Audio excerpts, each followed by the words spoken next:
शक्तीपीठ महामार्गासाठी जमीन संपादित करण्याच्या प्रक्रियेला राज्यभर विरोध असताना कोल्हापूर जिल्ह्यातील शेतकऱ्यांनी शक्तीपीठ महामार्गासाठी जमीन देण्याची तयारी दर्शवली। याबाबत मुख्यमंत्र्यांसोबत बैठक आयोजित व्हावं यासाठी भाजप आमदार गोपीचंद पडळकरांची सांगलीमध्ये भेट घेत चर्चा करण्यात आली।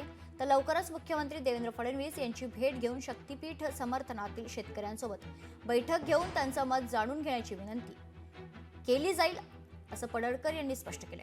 त्याचबरोबर विरोधकांनी देखील याबाबत आंदोलन करून काही उपयोग होणार नाही, निवडणुका देखील 2019 मध्ये होणार आहे, त्यामुळे शेतकऱ्यांच्या फायद्याचं बघा, हे सरकार शेतकऱ्यांच्या बाजूचं असून शेतकऱ्यांवर अन्याय करणार नाही असं मत देखील पडळकर यांनी मांडलंय।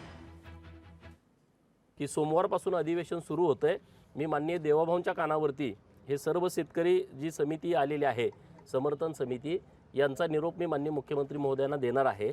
आणि नक्की शेतकऱ्यांनी कोल्हापूर जिल्ह्यातल्या सरकार हे कुणाचंही नुकसान करणार नाही। विरोधकांनाही माझं आव्हान आहे, जर शेतकरी समर्थनात असतील तर तुम्ही आता निवडणूक आता होऊन गेलेली आहे, आता आंदोलन तुम्ही केलं जेव्हा लोकसभा होती, विधानसभा होती, तुम्हाला मताचं राजकारण करायचं होतं तेव्हापर्यंत ठीक होतं। आता मताचं काय, आता निवडणूक 2029ला आहे, तुम्ही आता आंदोलन करून त्याचा राजकीय पण बेनिफिट तुम्हाला होण्यासारखी परिस्थिती नाही। डेव्हलपमेंटच्या दृष्टिकोनातून शेतकऱ्यांचा फायदा कसा होईल तसं आपण करू ना।